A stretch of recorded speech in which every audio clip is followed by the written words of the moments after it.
Let us see this question.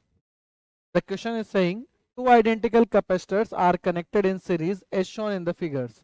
A dielectric slab K is greater than 1 is placed between the plates of the capacitor B and the battery remains connected.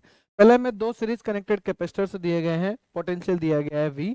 अब जो हमारे पास में ये B capacitor है उसमें हम लोगों ने K डाइलेक्ट्रिक का एक मटेरियल भर दिया है. यहाँ पे डाइलेक्ट्रिक कांस्टेंट K का हम लोगों ने यहाँ पर एक मटेरियल फिल कर दिया है. तो हमसे पूछा गया है which of the following statement is are correct following the insertion of the dielectric. Dielectric की वजह से हमारे पास में जो चेंजेस आएंगे वो कौन सा ऑप्शन हमारे पास में मैच करेगा. तो ये जो क्वेश्चन पूछा गया है वो कंसेप्ट है डाइलेक्ट्रिक इन कैपेसिटर. डाइलेक्ट्रिक जब हम लोग इंसर्ट कर देते हैं, डाइलेक्ट्रिक इंसर्टेड इन कैपेसिटर, ये हमारे पास में कंसेप्ट यूज हो जाएगा.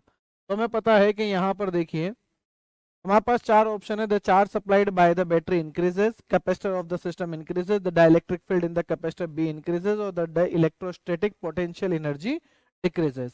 तो हम लोग देखते हैं कि हमारे पास किस तरीके से होगा. अगर हम लोग इसके अंदर मान लेते हैं ये कैपेसिटर सी है और यहाँ पर हम लोगों ने एक के कांस्टेंट का एक और कैपेसिटर भर दिया, डाइलेक्ट्रिक कांस्टेंट भर दिया और पोटेंशियल अभी भी हमारे पास में वी है. तो यहाँ पर देखिए इसके अक्रॉस जो पोटेंशियल आएगा वो आएगा v/2 और इसके अक्रॉस भी पोटेंशियल आएगा वो आएगा v/2. तो पोटेंशियल कितना होगा हमारे पास में, पोटेंशियल हो जाएगा v/2 जो कि कैसा रहेगा, कांस्टेंट, क्योंकि बैटरी लगी हुई है, बैटरी लगी होने की वजह से पोटेंशियल पे कोई फर्क नहीं पड़ेगा.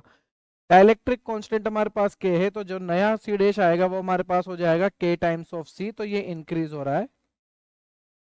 हमें पता है कि q इज इक्वल्स टू क्या होता है हमारे पास में cv.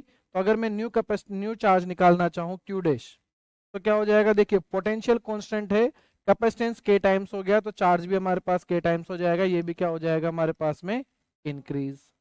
ठीक है. और ऑप्शन में हमसे क्या पूछा गया है, the dielectric field, electric field हमारे पास होता है E is equals to v/d. Separation distance को हम लोग चेंज नहीं कर रहे हैं, पोटेंशियल कांस्टेंट तो ये भी क्या रहेगा हमारे पास में सेम.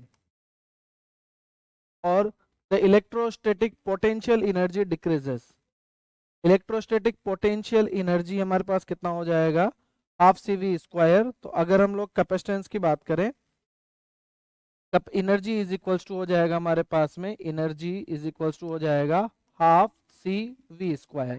अगर पोटेंशियल कांस्टेंट है और कैपेसिटेंस हमारे पास में k टाइम्स हो रहा है तो ये हो जाएगा k times of half cv². तो इसका मतलब ये भी क्या हो रहा है, इंक्रीज. तो हम लोग ऑप्शंस मैच करवा लेते हैं कौन कौन से ऑप्शन हमारे सही हैं. पहला लिखा हुआ है कि the charge supplied by the battery increases, correct. The capacitance of the system increases, correct. The electric field same रहता है तो ये ऑप्शन गलत हो जाएगा. इलेक्ट्रोस्टैटिक पोटेंशियल एनर्जी इंक्रीज हो रही है तो ये भी ऑप्शन गलत हो जाएगा. तो हमारे ऑप्शन है A and B. A and B is